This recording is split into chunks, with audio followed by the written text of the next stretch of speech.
tried to grab the rail, and it was just too late. The AFL is under fire tonight after North Melbourne star Majak Daw almost died when he plummeted from the Balti Bridge. So I broke my pelvis and broke my back. So like the whole pelvic region was completely shattered. Either they were going to put like a huge metal piece in my back, and then if they did that, I would never be able to walk. I didn't know how much I meant to so many people, or how much our friendship was so strong towards one another. And that's what footy does, you know what I mean? It really galvanizes people and like brings people together.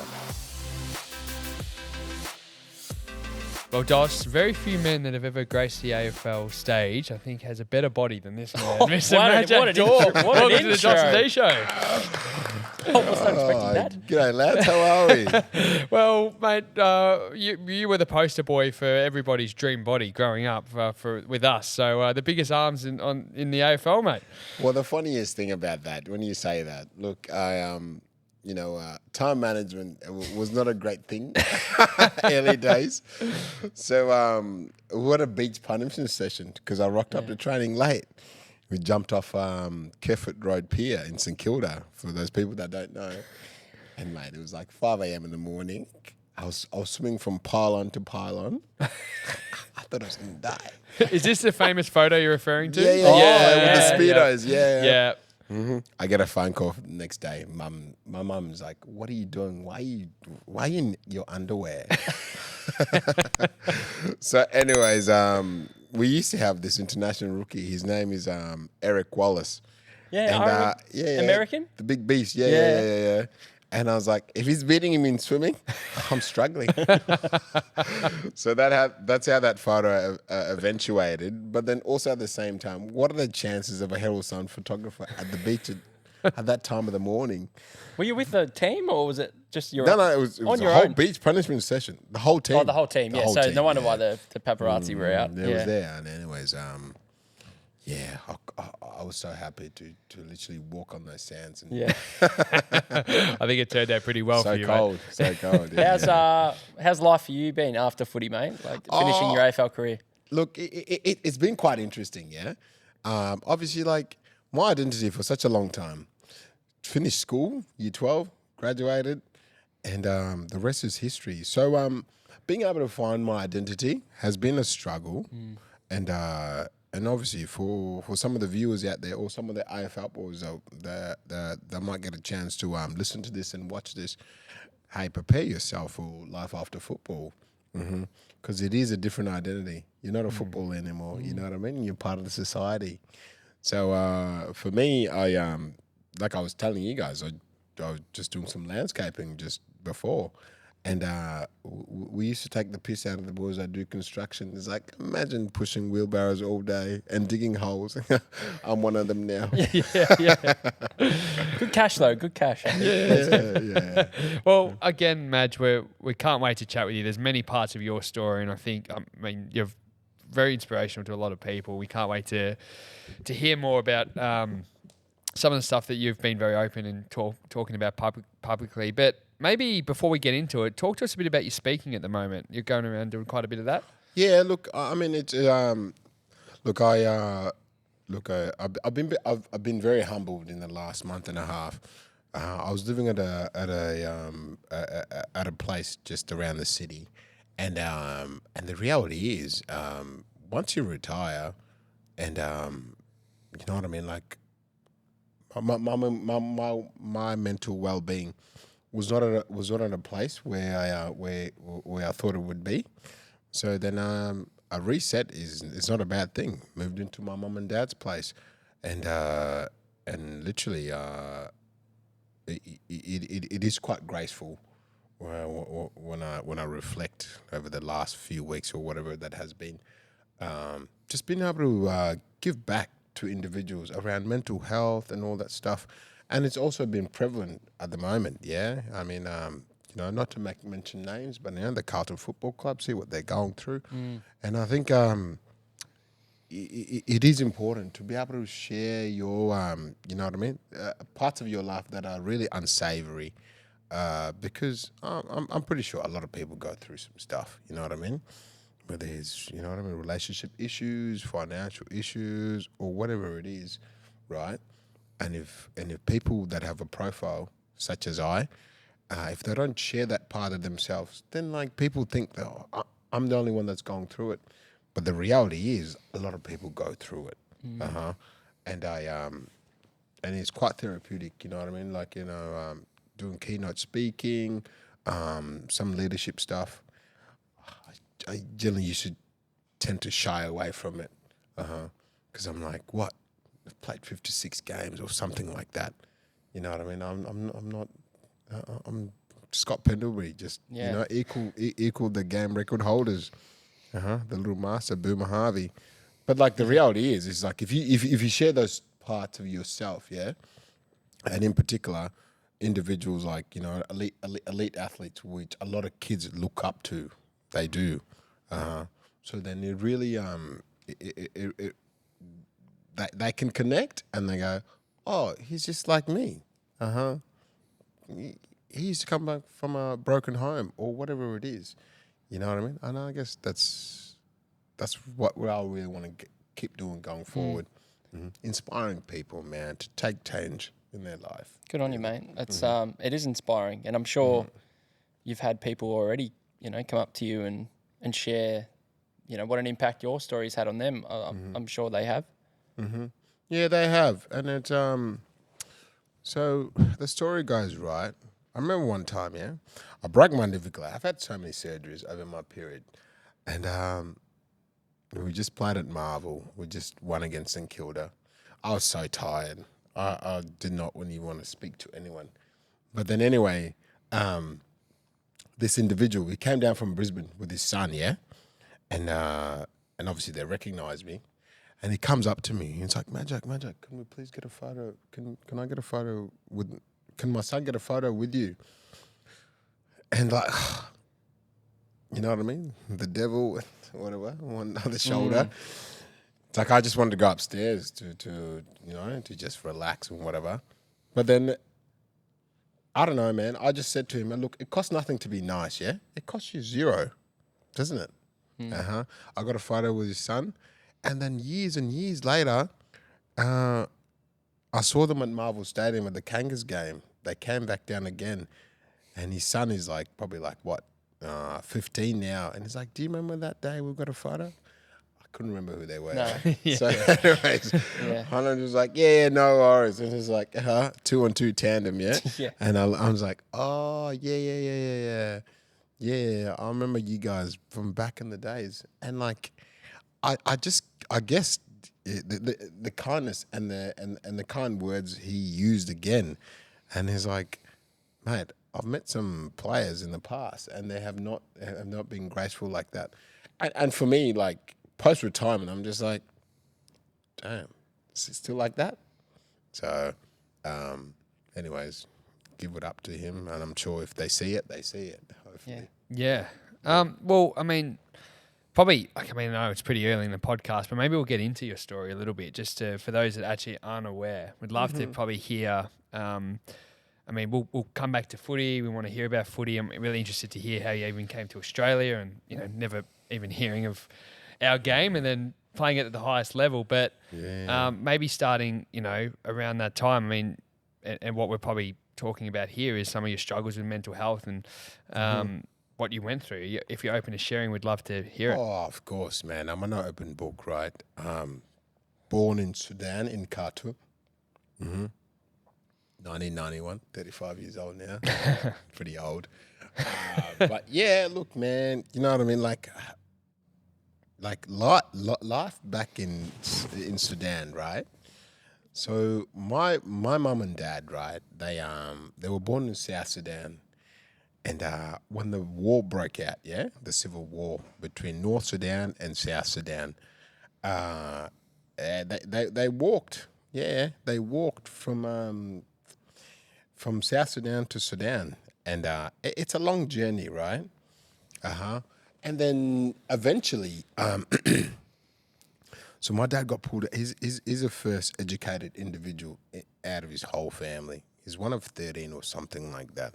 A lot of kids. So yeah, born in Khartoum, They call me Manquer. Manquer means in my language. I'm Dinka. That's my tribe. Manquer means the man of the street. I'm not a street man, but yeah, like she gave birth to me outside a hospital, so that's why they call him Manquer means street. Oh, on the street, yeah. Yeah, on the street. And then from there onwards, obviously, like my dad had an education background. He was a principal at my school. My mum worked at the school as well. And then the reason why we had to come to Australia, or like, you know what I mean, like find better opportunities in life. So Dad was heavily involved in the church. My family was heavily involved in the church, and you know, he was rescuing child soldiers. And I've told some of my teammates about this, and they really didn't believe it because they thought it was something out of a movie, like Coney or Seven, remember? Something like that, yeah. Yeah, and I've come around to really embrace, you know, what we've been through, and then obviously I lived in Egypt for 3 years.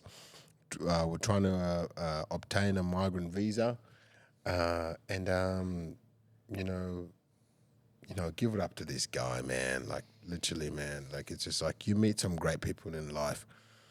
You know what I mean? I'm so grateful for his presence to be there around that time. So it was a priest from France, and my dad, you know what I mean? I don't know what prompted him, but he asked him about he told him about our situation. They raised so much funds because I got a big family, something like 40,000 American dollars to book the flight and like come here and literally start our own journey. And that happened. Came here, didn't speak a word of English. That's crazy to me. Yeah. I was literally thinking as you were speaking, I was like, I wonder if he actually learnt part English back home because he speaks so well. I never did. Read a lot of books, man. Like, you know, my dad used to make us read so much. I hated it, but like I'm grateful for it now. But yeah, I went to an English language school center when we first came here. First time I saw a McDonald's. Would have been a beautiful sight. Yeah. Anyways, came here. What is it? 26th of January. You know, 2003, Australia Day for most individuals. They would like to celebrate it. But yeah, came here. Man, it was so chaotic. Yeah, you know, because I finished grade 6 at such a young age. I was like, what, 9 years old when I finished school. Because there was no one at home at that time. Yeah, everyone's at school. All my siblings, they were all at school, and so there was no one there to look after me. So I repeated a few grades and stuff, and then look, man, when we first came here, there was not too many people that looked like me at all, even at school, yeah?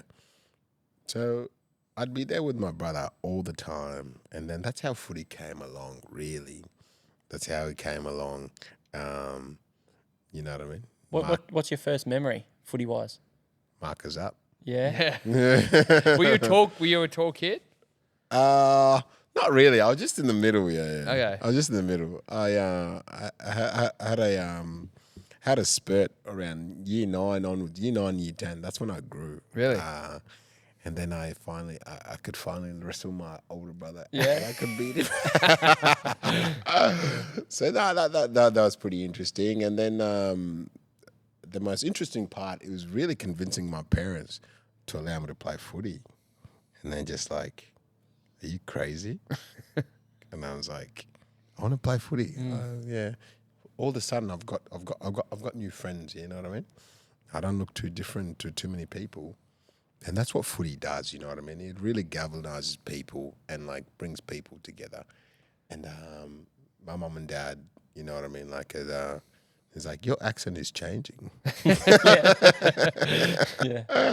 I was like, what do you expect? I'm at a footy club. Yeah.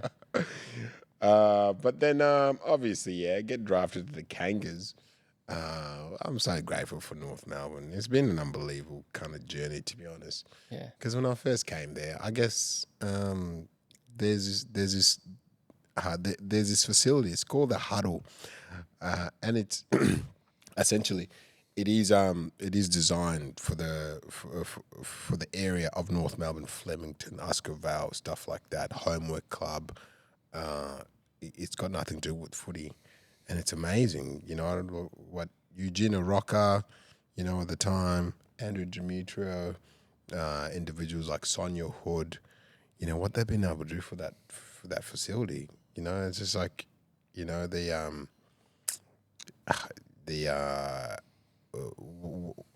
some of their pillars are, you know, they want people to belong. Mm-hmm. And I think belonging is such an important thing as an individual. You want to belong to some type of community, you know what I mean? You know, just as an example, you know, you go to a swimming club, you belong in that place, don't you? Play at a footy club, you feel like you belong. There's so many aspects to it, and it's been incredible, and it's such a wonderful thing for the footy club to be able to do long-lasting legacy type of stuff. We're about to get back into the episode with the great Majak Daw, but first, a quick word from our friends at CoinSpot. The easiest place to buy and sell all your cryptocurrencies. You can buy Bitcoin for as little as $1. There's also over 500 other cryptocurrencies on their website. Download the app today. Back to the episode with Majak. They the word belonging. Yeah, I resonate with that heavily, especially with the footy club, whether it's local footy or being a spectator, even like being a supporter of a team. You know, for a lot of people going to the AFL every week, that's like their connection. You know, Of course, you know what I mean. Like it took me such a long time, and it's just like, you know what I mean. Like just for example, like the North Melbourne Football Club, right? Yeah, look, we have not won a lot of games over the over the last period. Yes. You know you were part of some successful teams, eh? Yeah. But like if your team wins on a weekend, man, like you got to work on Monday. You know what I mean? Yeah, You you're feel walking a good. bit taller, aren't you? Yeah. So like belonging and being part of a community and having an identity. And there's one thing, right? Yeah, like I spend a lot of time with my psychiatrist. We'll delve into the mental health stuff. Look, man, one of the biggest killers in life, I could not believe it when I heard it from him, is loneliness. Yeah. A lot of people are lonely in the world, man. And it's just like, if you feel like you've got a community or somewhere you belong to, guess what? You're not lonely, are you? With like, because I mean, you've briefly touched over your story leaving Sudan and then Egypt and then over to Australia, and footy clubs, like everything you've said resonated. We've both grown up in footy clubs our whole life, but when you get to like into the AFL system and you're trying to share your story or explaining your background compared to a lot of other teammates or guys in the system too, how do they kind of embrace that? Because it's a totally different way of life for how we probably grew up and how I assume a lot of them would have been drafted probably through a private school system here and you know that sort of thing. So yeah, what's it like? I mean, the most fascinating thing is like I had no idea, right? Like a lot of my teammates have never interacted with an African individual before. Yeah. And that's not to say to judge them or anything like that. Most football players come from private school sectors. I went to a private school as well. McKillop College, shout out. Which college you say? McKillop College. McKillop, yep. Yeah. And then when I first came in, and you know what I mean, there was some teething issues. Yeah, there were. Yeah. And what my coach told me, Brad Scott, he said to me, like, why don't you just teach them about your culture? See how that goes. Talk about my culture, you know. And the reality is, we didn't have that too. We weren't that too dissimilar. You know what I mean? There was some boys and single parents and all this stuff, and we shared a lot of experiences growing up. It was like, oh, you're like that too? Yeah, me too. Which is incredible, Madge, but at the same time, like you've experienced war. Yeah. Like that's something I don't think any of us can really comprehend. Like especially civil war. Like Yeah, it look, must have mate, been. I was really shielded at such a young age. I remember one time, not too sure if I've mentioned this before. My uncle, call him Grandpa, my dad's uncle, he had a bit of time off. So he was a commander in the military, and he came home and He's like, Sudan is hot, man. Yeah. The next road over where we used to live is a road to Libya. Oh, right. Yeah.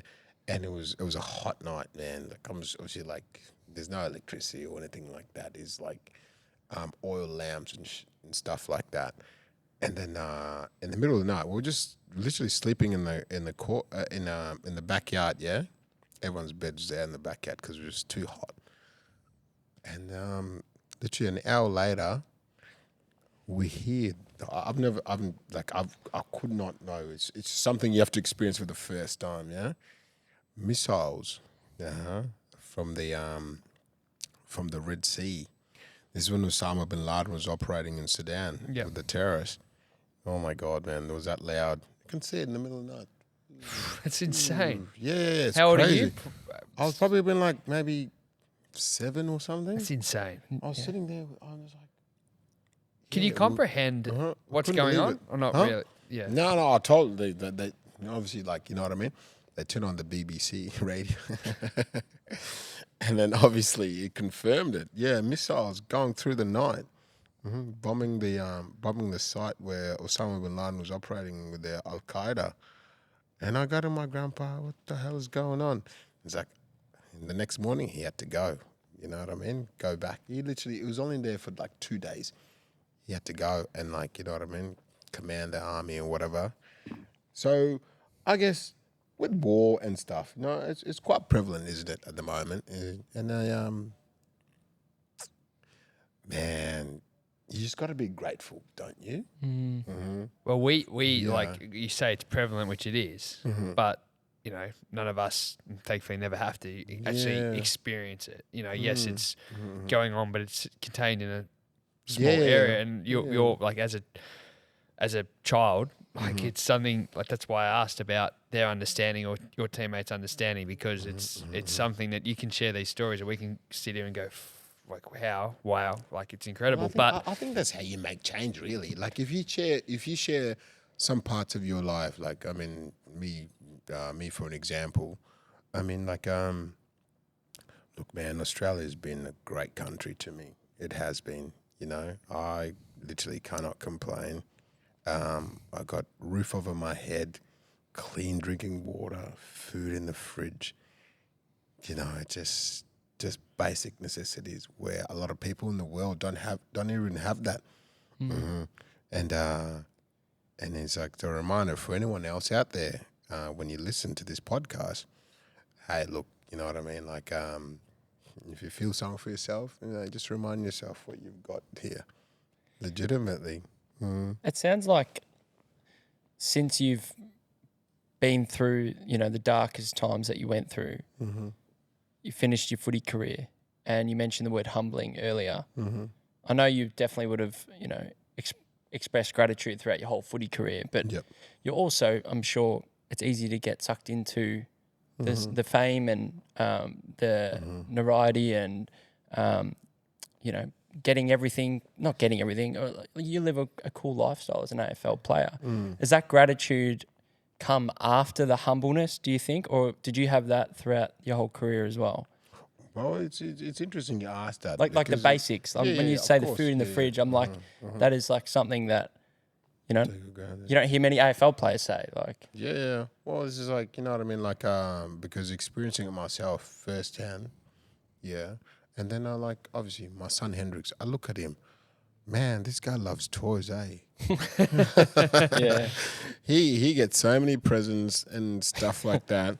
And then I reflect, I'm like, when I was his age, I didn't get presents. Yeah. I didn't even get to celebrate my birthday. I didn't even know what a birthday was. But like, it is really, you know what I mean? Like, having your wits about you, to be honest. Like, I'm not the most perfect individual in life. Absolutely not. But it's also just like, you know, reading the room and seeing like how other individuals are going through it, really. Because we are so shielded as AFL players. You're not exposed to a lot of stuff like hardship, or be put into positions, or even have to think about, how am I going to pay my bill this week? But like that is the reality, though. A lot of people are going through that at the moment, aren't they? Cost, cost of living, and and for me, just really just really staying connected with my community. So I don't get ahead of myself or anything like that, and a lot of stuff like from like Nike, Adidas, all this stuff, like you know what I mean, like clothing sponsors and all these, and it's just you can get lost in the sauce with that one. It's a very materialistic world. It is, yeah, and it's not reality. That's not real life, man, because that stuff doesn't last forever, does it? For some, maybe. I don't know. It's I mean, we were lucky enough last year, probably around this time last year, Tom Boyd on the show, and he's now become a friend of ours. We catch up with him pretty semi-regularly, and he talks a lot about, obviously he's got a big mental health message, and a lot of it does come back to the financial side, which he kind of touched on before, which is a huge driver in it. And when you mentioned cost of living, I think it relates to a lot of people. But if you're open to sharing, are you happy to talk about some of your darkest moments? Because you obviously had a very public incident, which, there's a very positive story that comes out the other side. But before we get there, if you're happy to share those kind of what happened in that time period. Of course. I obviously I was injury ridden for a period of time. Like I had so many injuries, like 23 surgeries, and I think it was 2018, and it's kind of strange, right? Like how can I play 18 games in a row with a broken navicular? Wow. Yeah. And I get injected before every game. I have a really good medical staff around me. Shout out to Peter Bequee, Australian Order Medal. John Siegel. We had some good people around me, and I just completed a full pre-season and broke my foot. I didn't know what it was, right? And I just said, "Hey, look, my foot's been sore for the last couple of weeks." I'm like, "Are you sure?" I'm like, "Yeah, it's really sore." So then, anyways, went in, got a scan, and then you've broken your navicular in half. And I was like, "What? How and why? Like now?"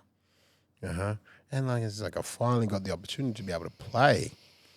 So then, anyways, there was a couple of options. It's either shut down, or go get surgery, or just wait till the end of the year and thug it out. So, anyways, I'm like, nah, no way, I'm playing it out. Yeah, it was pretty difficult. So that's where it stemmed from, to be honest. And then I played 18 games, and I was drinking heavily. I generally was. Yeah. I would go to every opening of an envelope, So, and then I was with my partner at the time. She fell pregnant. We went to Bali. We lost that child, unfortunately, And then I came back, and then we just grew apart. And I was just not myself. I was just not someone that you would, you know what I mean? Literally wouldn't speak to any of my friends, get some phone calls, I'd just not even pick up or anything like that. And then, when I say this, I was distraught. I was so sick. I had welts coming out of my my skin. And I thought at the time, look, that was probably the best option to kill yourself, which is quite ridiculous when I look back now in hindsight, right? And I'm not that person anymore. Thank God I survived, because a lot of people, they're successful in those types of attempts. Good evening. The AFL is under fire tonight after North Melbourne star Majak Daw almost died when he plummeted from the Balti Bridge. The defender is recovering in hospital as the league is urged to do more to protect players' mental health. Fun with friends on Sunday. Majak Daw at a South Melbourne bar the night before a shocking 25-metre fall from the Balti Bridge. Majak sustained very serious injuries to his hips and pelvic region. He's currently in a stable condition and is expected to be operated on in the next few days. yeah, it was rigorous, man. Like the rehab process. I remember being in the pool, like at what's the hospital called? Just down in Richmond on Epworth Hospital. Yeah. I was in the warm pool with like 70-year-olds, and I'm looking around and like no one looks my age. I don't want to be here. Yeah, and telling Dad, I'm like, I'm gonna come back and play footy. And he's like, oh my God, are you serious? Anyways, yeah, I was there for like 2.5 months. Because I got taken away from the football club's care. Now it's hospital that they care about me, and then going through pain, like not being able to take pain medication. That was a process and a half. Yeah, in itself. Oh, gee. Yeah. It was like you didn't. So what was the injury? Opioids. What was the injury sustained again? So I broke my pelvis Yep. and broke my back. Yeah. So like the whole pelvic region was completely shattered. And you couldn't take painkillers because of the mental health factor. No, it's just because you can get addicted to it. Yeah. Opiates, yeah, that's what it is. Yeah. Yeah. And he told me, and he's like, "You're young enough to be able to handle this." And I was like, "What do you mean? I can't even roll over, man." He's like, "No, try it." Tried it for a week. Oh my God, it was hell. But anyways, I got through it. And then I was so cheeky, right? New Year's Eve, yeah. I spent New Year's Eve in there. New Year's Eve and Christmas. And I go to him, "Hey, look, my family want to have a barbecue at my place. Do you reckon I can go?" And he's like, "Yeah, see how you go." I was in a wheelchair.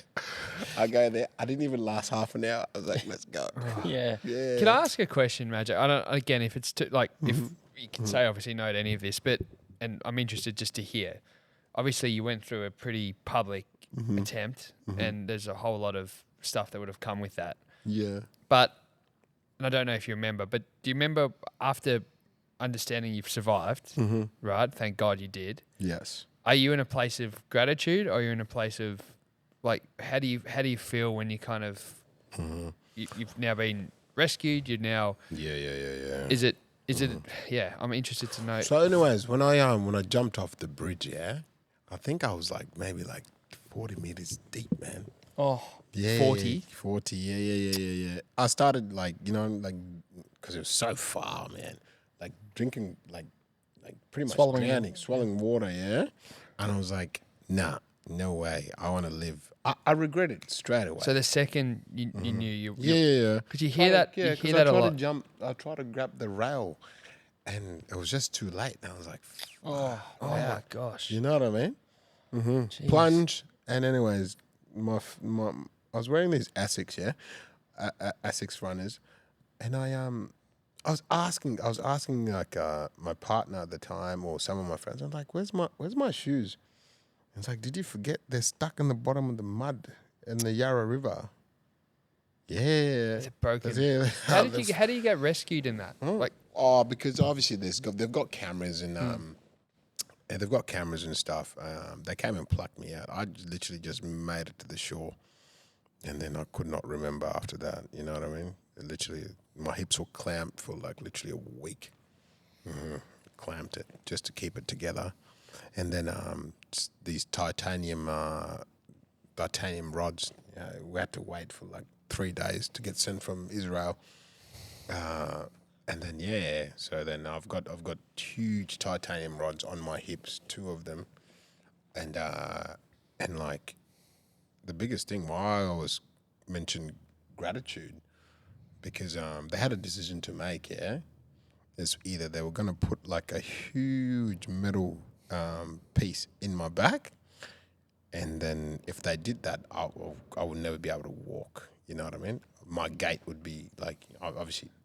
A gait is like how you walk. That would have been it. Couldn't never ever play footy or anything like that. So it just gives me perspective. You know what I mean? In terms of like, whilst you're in a coma and relying on people to make a decision for you, they made the right decision. Yeah, and the fact of the matter is, I've like. Having a lot of people come up to me and saying like, we've lost a sibling through mental health and suicide. I'm grateful, and I just want to keep pushing this message. No, man, like, you know what, man, it's never that bad. The sun will rise up tomorrow, won't it? Mm-hmm. Yeah, it will. How did you work through your mental health after the incident? Because it's not like suddenly your mental health is better because you're alive. You're not just now physically, impaired. You're still going through your mental health battle too. How did you go through recovery, not just physically but mentally? One of the biggest inspiration with that one, find out my partner, she's pregnant with my son Hendrix, and I'm just like, I don't want to be a dad in a wheelchair. I want to be running around with my son. And that was one of the biggest inspiration, just to get back walking. We didn't have a template to come from at all, because no one's ever been through an injury like that. So we were making up as we go, and it's just like, I'll be at the footy club, I'll drive to the club, and then I'll be doing my training and stuff, and then it's called like a 6-week period where they push me to the limit, and then break down. Okay, so then I leave my car at the club, get dropped up home, and then repeat that same cycle again till I'm strong enough. So for me, the incentive is just, my son. He's such a miracle child. I love my son so much. And then obviously, I hate being told, no, you can't do it. I was like, okay, watch me then. Yeah. Jared, maybe you can have a look and see if you can find this great footage of, when Majak eventually returns and the announcement at the club, if you can look that up. But while we do that, do you remember the first time you saw your teammates again, or Brad Scott or the coaching staff, and what was that like? I'm not talking about going back and ready to start training again, but I just mean that the fact that, thank God, you're still alive. So anyways, my car keys got taken away from me. My car got taken away from me. So then anyways, the first day, his name is David Madigan, one of the player welfare managers at the footy club. He came and picked me up to come down to the footy club and say hi to the boys when I literally just came home from hospital. Can finally come home now. And then I was so nervous, man. I was generally like just sweating bullets, man. I was like, damn. Yeah. And then he came into the auditorium, said good day to the boys. And I always repeat this again. Like, I'm so sorry to so many individuals that I broke their heart, man. I didn't know how much I meant to so many people, or how much our friendship was so strong towards one another. But when I came in, there was tears of joy, and then I had a limp. I could not hide, can't hide. I'm limping. And then even like just walking down to get a coffee or whatever, it's like in my head, and like, oh, there's that guy that tried to kill himself. So anyways, I struggled with social anxiety for a period of time, even when coming back to the club, because, curiosity is a thing. Yeah, people be curious, and they want to ask the question without being rude, but then also at the same time, I just got on the front foot, you know what I mean? That first team meeting, I just told the boys, I'm so grateful I'm back, boys. You know what I mean?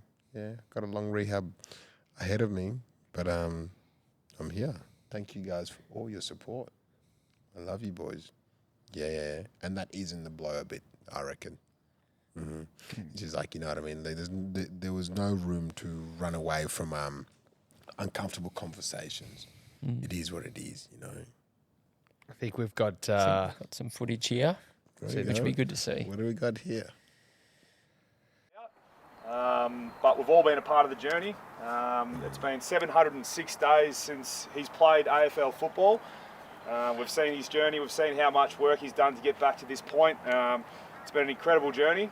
And this feat that he's going to achieve this weekend is going to be one of the great stories in AFL footy. So join with me, congratulating the big fella. That's amazing, mate.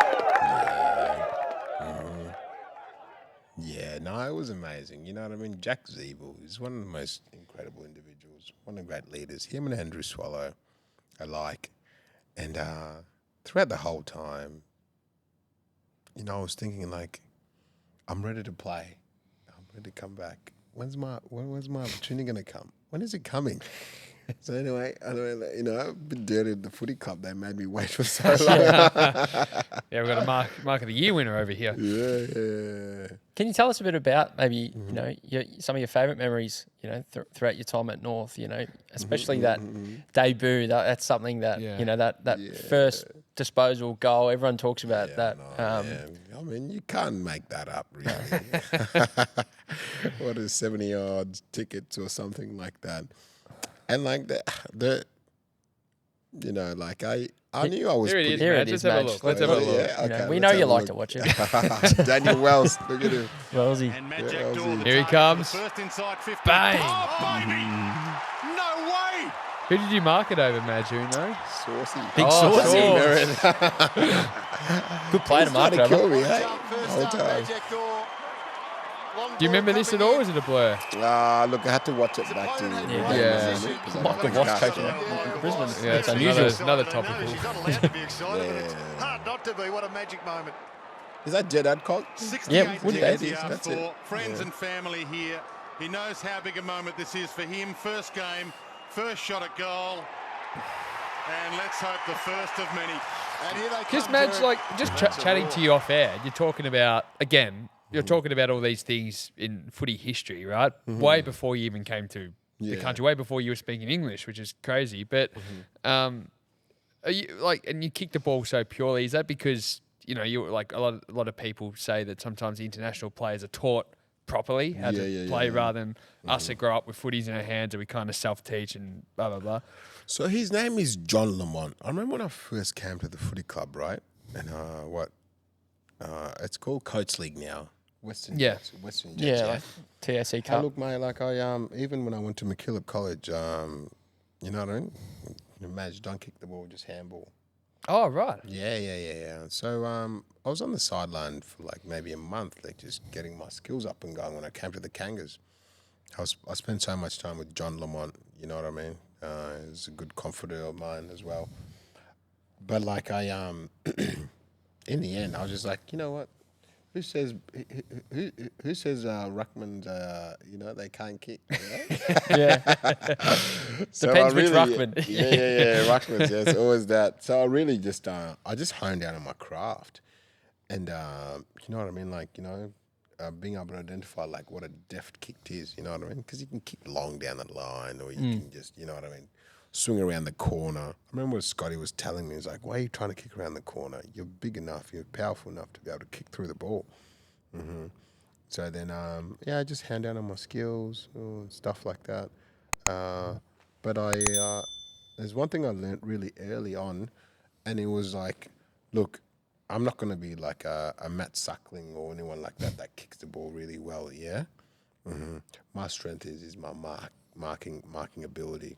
So I literally just hone down on that craft, mark the ball, come across, jump across packs and stuff like that.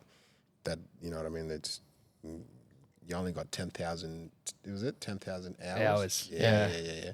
To be a master of anything. So I don't think I spent 10,000 hours. But like it just got to work with my marking ability, and that's my strength. Yeah. Who are some of the, I guess, you know, leaders at the footy club?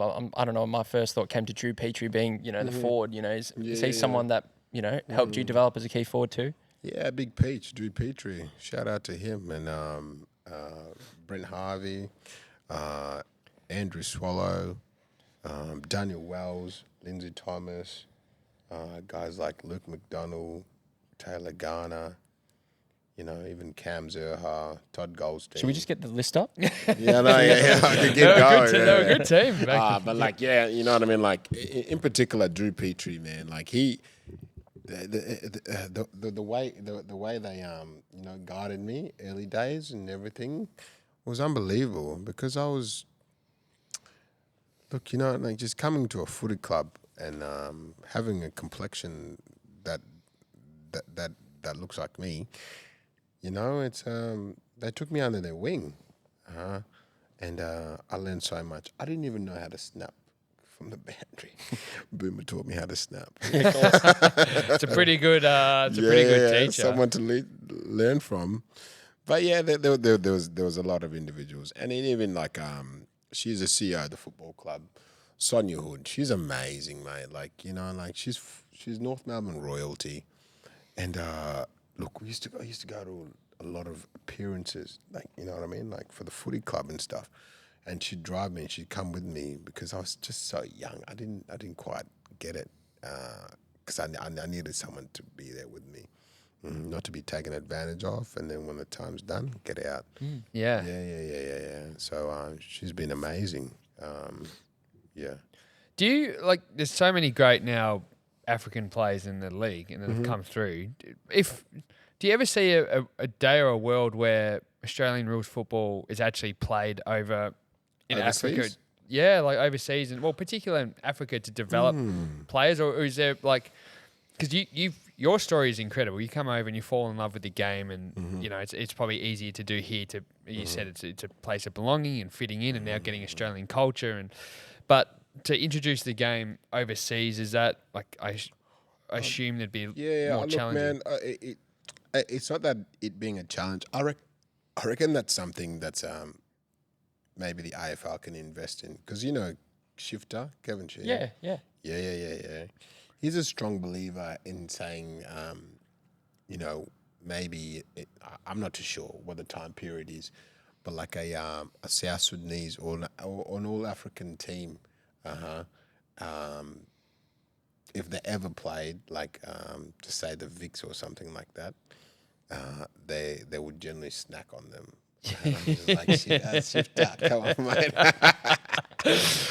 But like maybe something like that, an all African team, an exhibition game. Yeah. With all Australian, like they do with the Irish teams. Because like athletically, obviously, some of the you're a great example how athletic like. You won the grand final sprint too. We realised as well. So, and you're taking speckies. Go on, Jared, get that up. Yeah, you've done all these things. But this is the best of Majak today. There's so many. I mean, so you know, genetically, there's obviously a lot of great traits. I assume too. But then the game itself, you've said you've fallen in love with it. Do you think it's a game that if it was exposed to more people as kids, they would enjoy? I think from a young age, that's where the change starts. And it's interesting you asked that, right? Where do we go? We went to Melbourne against Richmond. My son was playing at halftime, Hendricks, and like he does Auskick on Saturday mornings, and I'm playing that afternoon, so I haven't been there too often. But like how quickly he's picked up footy, yeah, it's crazy. And I'm just like, imagine some of these diverse communities started football at a young age. It'd be crazy. Like Mac Andrew. Yeah. Jeez. Yeah. Some of these boys can generally play. I feel like a midget around them. To be honest. I mean, sorry, not midget, small man. So yeah. Some of these boys have picked up football so quickly. Like, I would love for the AFL to invest in this area in terms of maybe in an exhibition game in Africa. Yeah. And then you know what I mean? Showcase our sport. Because the NBA have been able to do that really well, actually. In terms of, you know what I mean? Finding talent in other ways. Yes. Like Mason Cox, for example. Yeah. In terms of multiculturalism in the game, have you seen it change a lot since you first got to the AFL versus where it is now? Yeah, look, man, there's been some great change in this area, of course, because it is an Aussie sport, yeah? And what tends to happen is migrants, when they come here to Australia, they tend to stick to themselves within their communities, what they feel comfortable with. So, like, in Wyndham at the moment, yeah, mate, it's growing at such a rapid pace. And for our viewers out there, please don't take offence to this when I say this. When, as Australians, we don't have a lot of kids, yeah? I'm one of 9 children. We're an aging country. Oh, the birth rate's declining. So it's just like, where our members and our supporters, where are they going to come from? If we want to keep this game alive, where are they going to come from? So the reality is we need to invest in like some of these diverse communities. Introduce them to football. Yeah. What is it? How many members do Collingwood have? Probably like over 100. Yeah. 100,000, that is. Yeah. Where are some of those going to come from, really? So I think it's, you know what I mean? They're take carers of the game, AFL, aren't they? So investment in like even just rural community football, man. You know, a lot of local football clubs are struggling. They can't field teams. You know, they can't get players to come and play for them. You know what I mean? And that's a heartbeat of like a country football, a country town. Yeah. Yeah. Work all week on the farm. On the weekend, they want to go and watch footy. The same with umpires. Can't find umpires. Yeah. Why are you taking that away from them? It sounds like, again, it's another perspective, and I don't even know probably the question I'm even asking here, but like you're talking about when people come from other countries and they stick to their own group, and then like your story, you know, to be able to kind of come and blend in with the culture and make friends, versus now, like, you know, there's no question there's a big issue with racism in this country, but I think it's also probably a lack of understanding and maybe division in actually blending more together. But sport seems like it's the place where cultures can come together and get a better understanding. Sport's such a vehicle, man, to make change. You know what I mean? I don't think enough people really understand that perspective.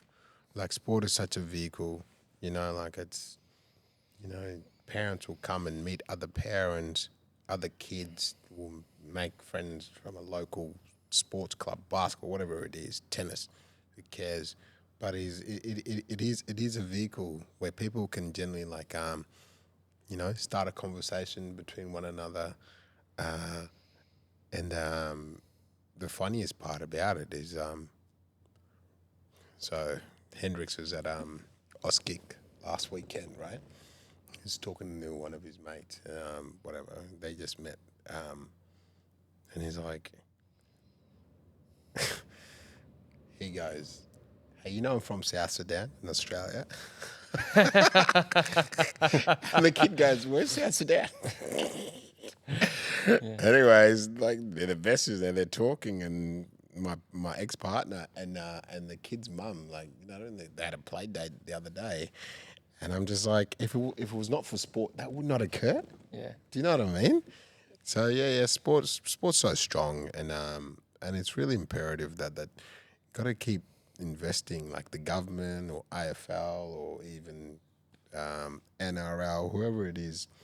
Yeah, keep investing in grassroots. You know what I mean? Because it's just people find a common ground from that. Yeah, area. well, hearing you speak and you're saying that it's like, again, the way you felt when you first came over here, and then if you stay within your group, you know, then like there's always it creates that us versus them feel. Yeah, of course. You know what I mean? I think it's just being able to, like, you know, galvanize people. And I think, like, man, like, I've been to America, yeah? No disrespect to my American friends, but, like, you guys are so divided over there. You know what I mean? Like, here, we're generally pretty understanding. Over there, I don't know, man, they think they live in Mars. Legitimately. Like, they have no idea about any other cultures and anything like that. But here, we're quite understanding. We are. And I think that should be our strength as a nation, really. That'll be the biggest difference between us and those individuals out there. But then if you don't tap into it, then I guess, you know, one of the biggest strengths is diversity, because we all grew up in different areas and, like, different cultures. Imagine bringing us together. Someone else has a different mindset. Someone has a different mindset. Could you imagine how strong that would be? Yeah. This is the CoinSpot hot seat. Madge. Okay. Yeah. So this is thanks to our good mates at CoinSpot, the best and easiest place to buy and sell all your cryptocurrencies. Yes, Dos. There's over 500 cryptocurrencies you can buy, sell, and trade at CoinSpot, and you can get involved for as little as $1, which is a nice little way Bitcoin. to ease in. Yeah, get your Bitcoin for $1. Now's a good time to Download buy the it. app. Yeah, download the app. Now, Madge, what we're going to do here, it's going to be a bit like Millionaire Hot Seat without the $1 million, unfortunately. We've got a question for you. It's multiple choice, and we'd love to know the answer. So, at your time at North Melbourne, who was your most annoying teammate? Was it A, Lindsay Thomas, B, Boomer Harvey, C, Jamie McMillan, D, Michael Ferrito, or E, other? And you can throw anybody under the bus. Yeah, Lindsay Thomas. He's the first one. Do you have a story of any pranks at the club, or what would? Yeah. I mean, there's a few times, right? So, anyways, after weights and stuff, you got to do your rehab stuff, and then I'm not too sure what happened that morning, but so they got Andrew Swallow's keys. Yeah. Tied it to a dumbbell and threw it in the ice bath. Oh, Said that you have to go get it. was he the skipper as well at the time? Yeah, he's a skipper. That's a And I was risky sitting play. there. I was sitting there. We had just waiting for him to find out.